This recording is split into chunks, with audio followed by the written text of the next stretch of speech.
Vieron que el gobierno, cada vez que mandó una ley al Congreso, dijo, es lo que hay que hacer. Es lo necesario, es el único camino, está todo muy mal. Y si votamos estas leyes, todo va a funcionar. Se va a volver a generar trabajo, vamos a promover el empleo registrado, todo va a mejorar, lo peor ya pasó. Bueno, llevamos ya 2 años y pico de gobierno. Cada vez que mandan una ley dicen lo mismo, cada vez que sacan un decreto dicen lo mismo y los datos terminan desmintiéndolos una vez más. Tenemos 2 datos que les voy a mostrar ahora en el editorial que me parecen muy relevantes. Uno fue el dato que dio ayer el INDEC. Tenemos récord de informales. O sea, no mejoró el trabajo, siguen cayendo los trabajadores empleados, hay cada día más personas sin laburo y lo único que crece sistemáticamente son los informales. O sea que todo eso, la reforma laboral, la ley bases y la mar en coche, no servía. Lo otro, que fue el gran eje de mi ley, fue el Estado no sirve. Y como el Estado no sirve, tengo que privatizar todo.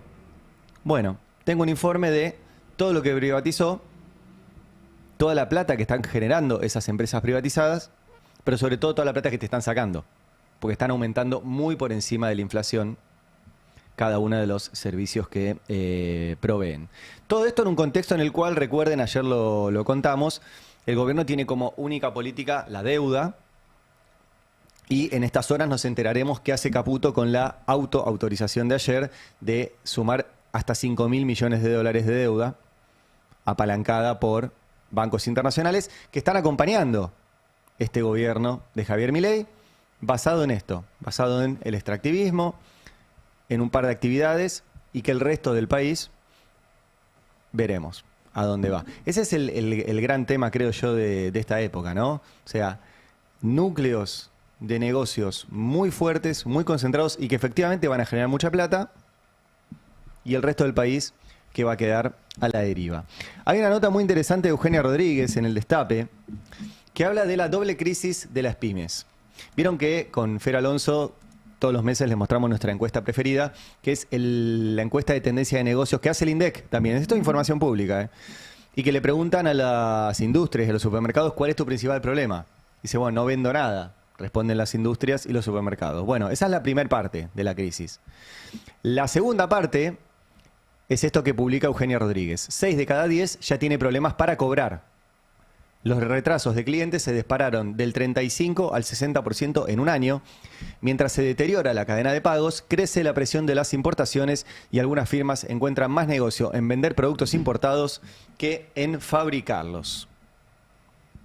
Esto es lo que está pasando con las pymes. La caída de ventas, pon el gráfico siguiente, continúa siendo el principal problema, ¿sí?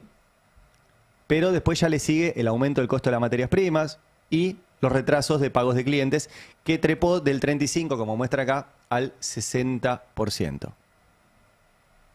Esto, empieza a hablar de una economía absolutamente rota. Vieron que hace un tiempito les mostré también cómo había aumentado la cantidad de cheques rechazados. En algunos lugares ya es del 300% de aumento la cantidad de cheques rechazados. O sea, te llega el pago, pero cuando lo vas a cobrar, ¡pum!, rebota el cheque. Cuando se empieza a romper eso, ya es que no hay mucho más que hacer. Fíjate también el último gráfico que publicó Eugenia Rodríguez, que te muestra eso, ¿no? La variación trimestral según el origen de los productos y cómo está disminuyendo la producción propia. El 60% de las empresas disminuyó la producción propia de sus productos. ¿Y qué está haciendo? Los está trayendo de afuera ya terminados. Y quiero detenerme en un caso puntual porque ayer, mientras preparaba el editorial, me llegó los datos de la Federación Industrial de Santa Fe. Es una provincia muy importante y relevante porque tiene la doble característica de tener mucha industria y mucho campo. Entonces, es una provincia para tener en cuenta siempre como termómetro de qué está pasando en el país y sobre todo después ver qué hacen sus diputados, sus senadores, que acompañan un modelo económico que está destrozando su propia provincia. Ayer llegaron los datos de la Federación Industrial de Santa Fe, son tremendos. Vamos a ir mostrando, mirá lo que es esto. Este es un gráfico para los que lo están viendo, se va a entender muy fácil, para los que no, les cuento, que te muestra qué pasa con el trabajo industrial en Santa Fe. Bueno, desde julio del 2023, o sea, esto evidentemente venía de antes. Lo que hizo Milei fue empeorarlo. Desde julio del 2023, prácticamente todo en rojo, excepto 2 meses, donde hubo un pequeño aumento de trabajadores, todo en rojo. O sea, casi 3 años de menos trabajadores industriales en una provincia muy industrial, como es la provincia de Santa Fe. 5.000 empleos se perdieron a marzo del 2026. Solo en Santa Fe estoy hablando, ¿eh? Solo en Santa Fe. También desaparecieron empresas. Miren este gráfico, esto es desde que asumió Milei hasta hoy, perdón. Empleadores asegurados y trabajadores cubiertos. Este es un dato inobjetable, o sea, porque lo que se ve es cuántos trabajadores tienen aseguradora de riesgo de trabajo. Cuando baja, es que hay menos trabajadores y hay menos, además, empleadores. Bueno, desde que asumió Milei es una baja tremenda, casi la mitad, te diría, así a simple vista, de empresas industriales ahí en la provincia de Santa Fe. Pon el siguiente, que son los datos generales de actividad industrial. Hay una caída interanual del 0,5, una caída intermensual del 7,2, 53% de las ramas con caída interanual, o sea, la mitad de las industrias de Santa Fe están con caídas. Hay algunas pocas que tienen números positivos, por ejemplo, un poco las carrocerías de remolque, un crecimiento grande de la industria siderúrgica, pero eso es algo muy particular de una empresa. El resto está todo en caída. Y sobre todo un dato muy interesante ahí que para resaltar, que es una caída del 30% en maquinaria agropecuaria. Caída del 30% en maquinaria agropecuaria. ¿Qué es lo que hablábamos con Fer ayer y hace un rato? ¿Se está dejando de producir en el campo? No. Lo que están dejando es de comprar las máquinas acá. Están comprando máquinas afuera. Eso significa que solamente va a crecer el sector agropecuario, se va a destrozar el sector industrial. Y hoy le sumo un decreto, Milei, en el boletín oficial, que permite además comprar máquinas viejas. O sea, que no solo están comprando máquinas afuera, sino que ahora les permiten traer máquinas viejas de forma más barata y sin controles. Bueno, caída del 30% en la provincia de Santa Fe de la maquinaria industrial. Hay más gráficos, el informe es tremendo. Este es el resumen. El empleo industrial en Santa Fe. Caída interanual del 1,5%. 2.000 personas menos que en febrero del 2026. O sea, 2.000 trabajadores industriales menos solo en Santa Fe, ¿eh? Un ejemplo. Y después hacen el de Argentina, donde hay una caída mucho peor, del 4,1 interanual, y casi 50.000 trabajadores industriales menos, calcula la Federación Industrial de Santa Fe. Y hace foco, vuelvo un cachito a lo de la maquinaria agrícola, porque miren esto, cómo caen a la mitad los implementos, cómo caen de más de 8.000 unidades a 5.000 y pico los tractores. Las sembradoras caen de 2.700 a 1.700. Las cosechadoras estuvieron ahí más o menos. Entonces, están destrozando la industria para sostener un sector agropecuario muy feliz, que le va muy bien, pero que solamente es un sector muy pequeño de la sociedad. No alcanzan los trabajos del campo para mantener un país. Bueno, me parece que el caso de Santa Fe es muy representativo, porque tiene las dos cosas. Tiene industria, tiene campo, la industria está para atrás. Ese es el dato que dio ayer la Federación Industrial de Santa Fe. Ahora, Milei dijo que todo esto iba a andar fenómeno, y dijo que la reforma laboral, que fue su última gran creación, era justamente para generar trabajo, que haya trabajo más registrado, etc. Vamos a escuchar a Milei cuando decía estas cosas. Reformar nuestro sistema laboral para que dar empleo sea sencillo y así haya cada vez más empresas contratando personal. Acá también quiero señalar nuestra agenda reformista y también la importancia de la secuencialidad.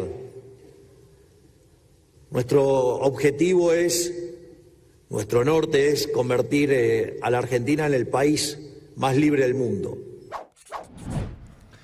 Bueno, lo único que está haciendo libre es despedir.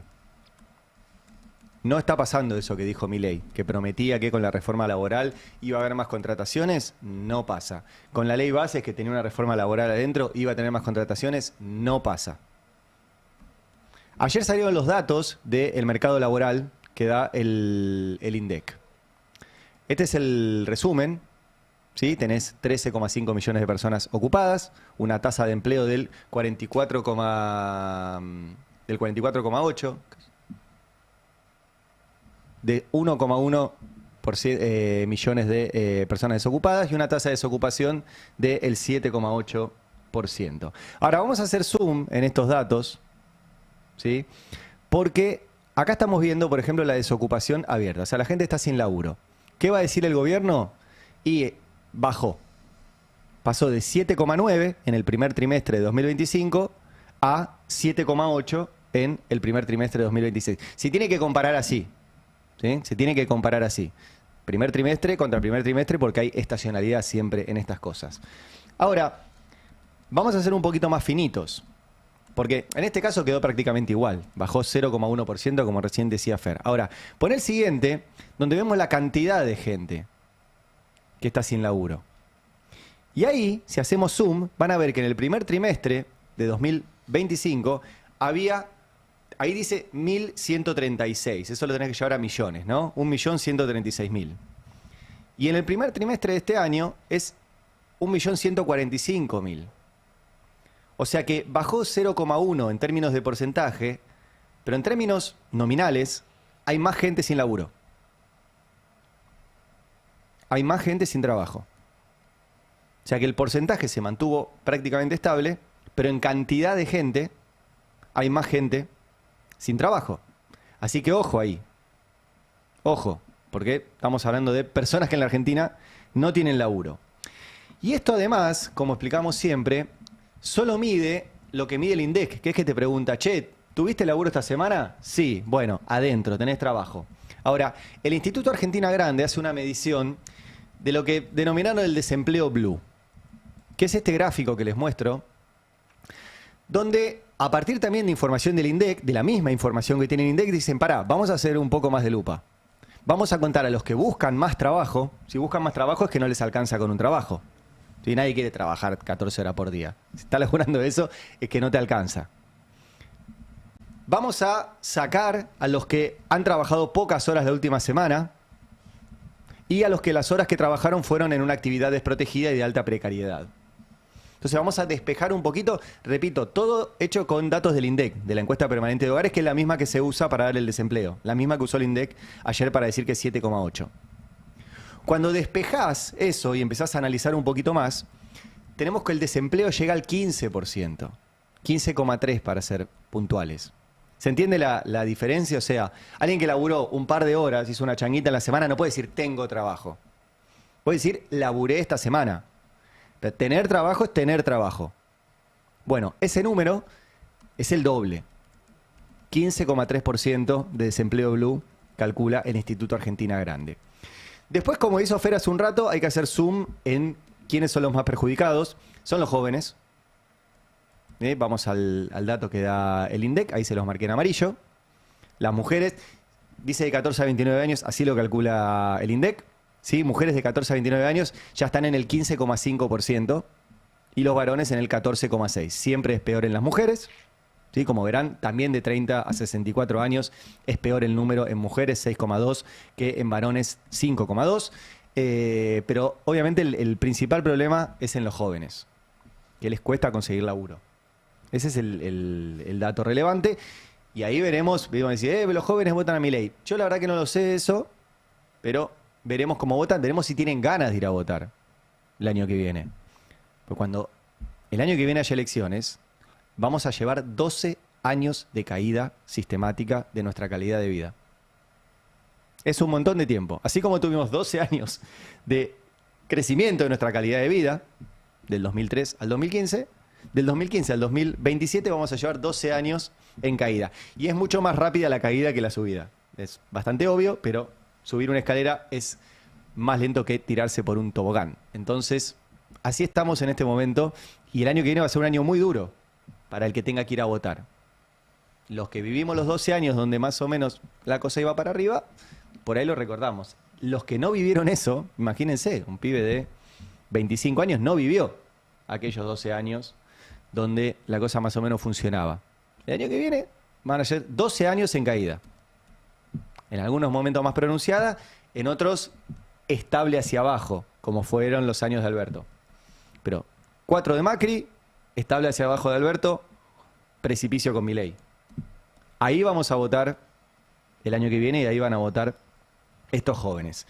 Hay un gráfico también que publicó el economista Ernesto Matos, que les comparto, que dice que él habla de estos datos de empleo y dice desde que se publica el indicador, entre el primer trimestre de 2024 y el primer trimestre de 2026, la población con empleo informal creció en 604.000 personas. Es el dato más alto de toda la serie.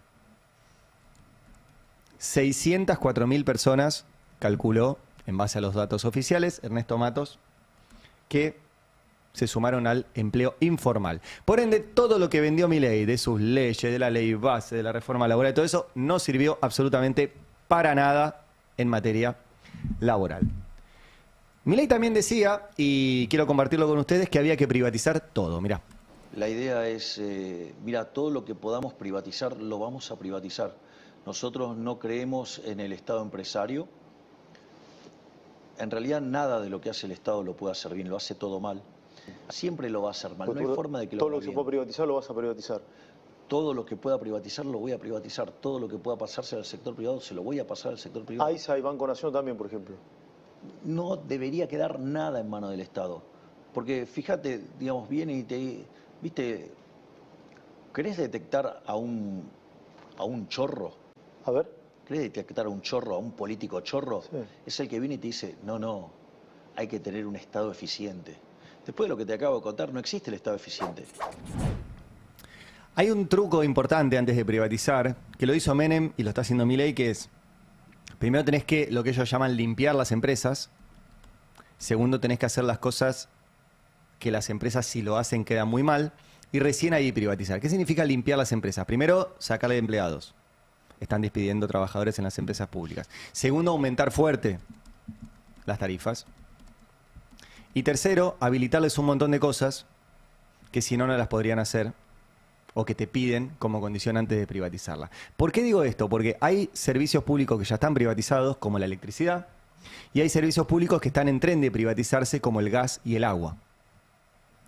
Y Milei está haciendo el trabajo sucio para después privatizarlas de forma mucho más beneficiosa para quienes se las queden. Hay un trabajo que me mandaron ayer Gustavo García Zanotti y Martín Shor, que se llama Las privatizadas en el gobierno de Milei. Tarifazos, ganancias extraordinarias y, es un dato muy interesante, reticencia inversora.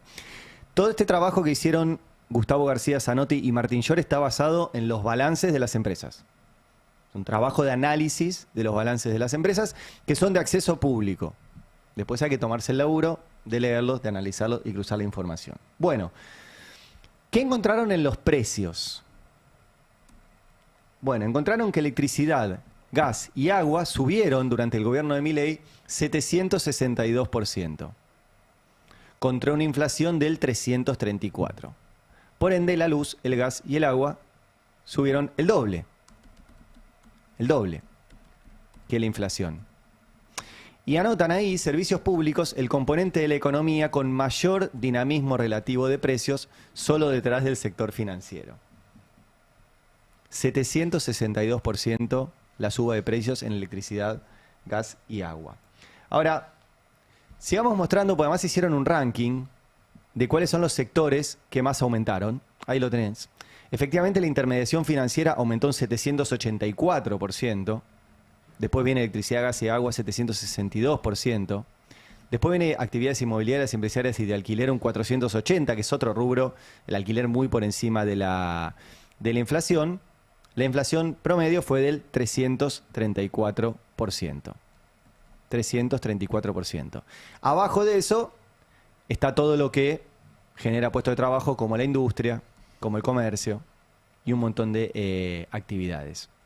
Pero quedémonos con lo de la electricidad, gas y agua, porque además hay otro trabajo también que vi ayer del Instituto de Interdisciplinario de Economía Política de la UBA y del CONICET, que te muestra este gráfico también sobre cómo ha ido aumentando el agua, la energía, el gas, el transporte y sobre todo la canasta, ¿sí?, de junio de 2025 a junio del 2026. El agua aumentó, esto es solamente el último año, el agua aumentó 48%, muy por encima de inflación. La energía eléctrica un 43%, arriba de inflación. El gas un 37%, arriba de inflación. El transporte un 75%, arriba de inflación. Y la canasta de indigencia un 54%, arriba de inflación.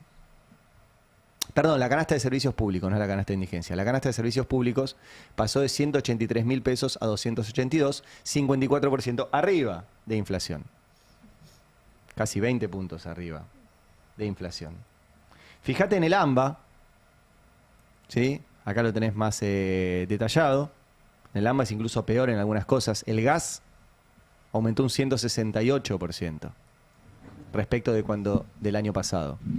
Y estás usando la canasta vieja del INDEC, de la inflación. Y estamos usando la canasta vieja de inflación. Tenés razón. Tenés razón. Y tenés uno más de... a ver. Bueno, este es el mismo, pero puesto en gráfico de línea. Vuelvo perdón, y este es importante. El peso de la canasta de servicios públicos sobre el salario que da el RIPTE. Bueno, cuando arrancó el gobierno de Milei, los servicios públicos pesaban un 6% del salario. Ahora un 15%. O sea, los servicios públicos se están comiendo tu sueldo. Se están comiendo lo que ganás, se lo come el agua, se lo come la luz, o sea, se lo come básicamente los derechos humanos que necesitas para vivir. Y se están comiendo tu sueldo. Vuelvo al informe de Gustavo García Zanotti y Martín Shore, porque vos decís, bueno, el año que viene hay elecciones. ¿Qué pasa cuando gobierna la derecha? ¿Qué pasa cuando gobierna el peronismo? Poné el gráfico siguiente, ¿sí? Y ahí te muestra que los gobiernos neoliberales recomponen precios a favor del sector, mientras que los gobiernos populares subordinan la política tarifaria a la política de ingresos. Vos decís, ¿está buenísimo lo que hacen los gobiernos peronistas? Bueno, es una gran discusión. De hecho, si Navarro está escuchando, me lo va a discutir, porque era una gran discusión de si podíamos sostener esas tarifas tan baratas durante el gobierno anterior. Ahora, lo que vemos en los gobiernos neoliberales es que toman la decisión absolutamente contraria. Las aumentan sin parar. Sin parar. Ahí vemos en el gráfico una línea amarilla, que es el gobierno de Macri, una línea violeta, que es el gobierno de Milei. Sería bueno que la cosa anduviera más por el medio que regalar tarifas o subirlas hasta las nubes. Tenemos también la rentabilidad de las empresas, porque ahí también hay un dato. ¿Qué estamos discutiendo? Si nos come el salario o estamos discutiendo también rentabilidad de las empresas. Bueno, se pusieron a revisar los balances de las empresas y lo que vemos es que durante el gobierno del Frente de Todos la rentabilidad se mantuvo estable y ahora se disparó hacia arriba. Lo mismo había pasado durante el gobierno de Macri. Entonces ahí ya la cuestión tarifaria no es solo una cuestión de política pública, sino que es una cuestión de rentabilidad de las empresas. Y lo que muestra esta investigación es que cuando te suben fuerte la luz, el gas y el agua, lo único que se dispara es la rentabilidad de las empresas mientras te comen parte del salario. Por ende, tu salario está financiando la rentabilidad de un grupito muy pequeño de empresas. Hay otro gráfico de esta investigación, la verdad que está muy interesante, que muestra que cuando los servicios públicos ganan, el resto pierde. Y acá está bueno porque lo que te muestra es cómo les va a las empresas de servicios públicos y cómo le va al resto de las empresas. Y fíjense que los gráficos se cruzan. Cuando bajan las tarifas y ganan un poco menos las empresas de servicios públicos, el resto de las empresas que están en oferta pública, o sea que se puede acceder a los balances, suben un poco sus balances. Y cuando empiezan a subir los balances de las empresas de servicios públicos, caen las del resto de las empresas.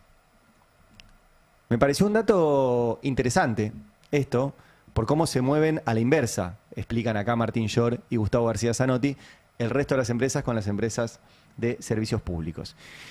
Y entonces la pregunta es, si están ganando tanto, ¿invierten? Bueno, según sus balances, no.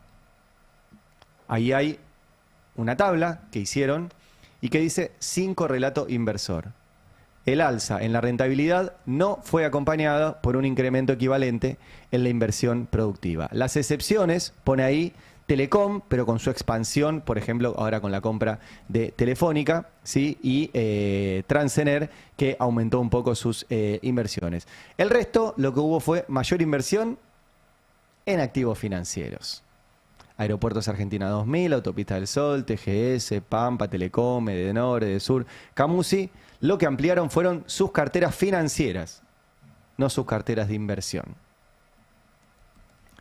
Bueno, esto es lo que está pasando y repito, muy bueno el informe que hicieron Gustavo García Zanotti y Martín Shore. Ahora, el problema de la Argentina es Martín Insaurralde.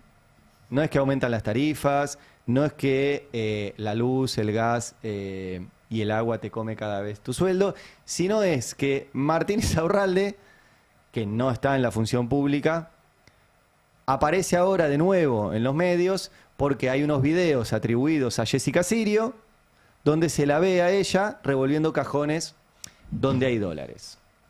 Entonces ahora dejamos de hablar de que destrozan la industria, de que no hay laburo, de que el propio INDEC dice que aumenta la informalidad, de que el propio INDEC dice que no se generan puestos de trabajo, de que el propio INDEC dice que las empresas no venden nada, de que el propio INDEC dice que el comercio anda mal, de que el propio INDEC muestra que la industria está funcionando de la mitad para abajo en su capacidad instalada. O sea, son todos datos públicos. Bueno, todo eso parece que no es problema para la Argentina, sino Martín Insaurralde.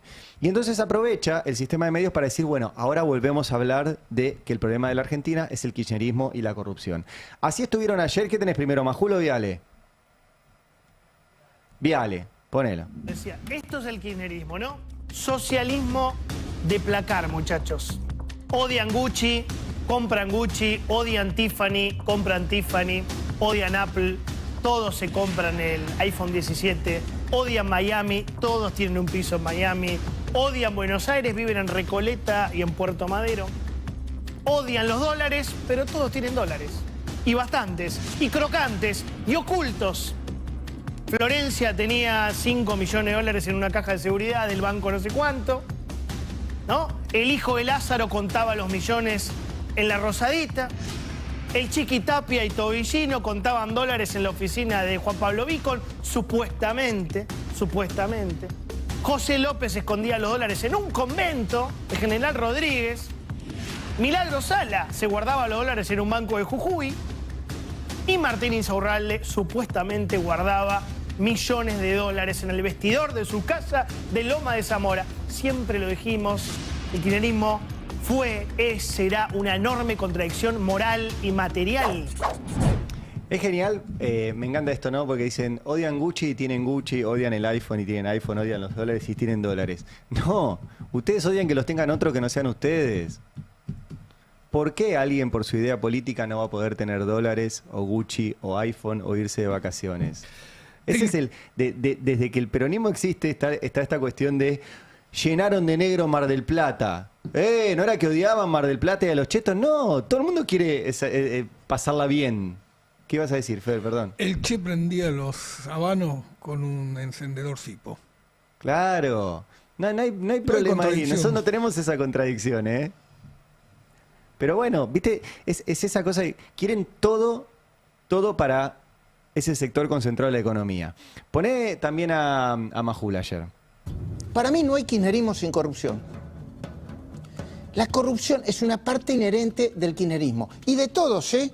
Puede haber uno que chorea más, que chorea menos. ¿Cómo es que Kicillof le pide la renuncia a Insaurralde? Dice, por su inconducta inaceptable, pero el argumento era que había enviado un tuit desde lejos cuando había una catástrofe, no sé qué tipo de catástrofe había, todas las que hay en una provincia de Buenos Aires que está detonada. Ese fue el argumento. Después Kicillof no habló más. Y el mismo Bianco, hoy, diciendo, el caso de Insaurralde, bueno, que la justicia se lavan las manos, pero ¿saben qué? Lo están protegiendo. Porque se le pone un micrófono y dice, ¿qué piensa usted de Manuel Adó? Termina de decir Adó y dice, ese chorro, bla, bla, bla. ¿Y qué piensa usted de Insaurralde? ¿Insaurralde? ¿Qué sé yo? Que la justicia haga lo que tiene que hacer, mirá. Sí, efectivamente. Claro, la diferencia es que Manuel Adorni es el jefe de gabinete actual y Martín Insaurralde está en su casa. Y hay algo muy impactante. Es evidente que Martín Insaurralde no podía explicar su fortuna, no puede, y va a tener que rendir cuentas sobre eso. Eso está clarísimo y lo sabíamos todos antes del videíto en Marbella. ¿Sí? Ahora, comparar el Insaurralde de hoy con Adorni, Caputo, la megadeuda, el caso Libra, Españolo, todos los casos de corrupción que están denunciando, la recaudación, el endeudamiento, la destrucción de la industria, todo lo que sucede en la Argentina. Y tener que priorizar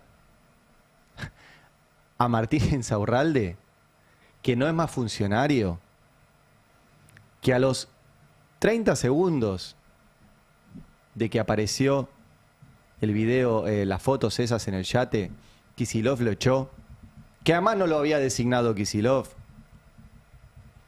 y que eso sea ahora el tema, bueno, es un viraje muy fuerte. ¿Les coincide, les quiero preguntar eso también a María y a ustedes, les coincide con el movimiento de salvataje de Adorni en el Congreso?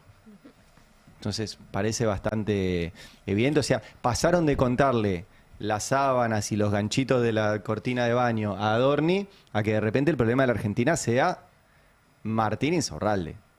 De vuelta, no puede explicar Insaurralde esa guita que tenía.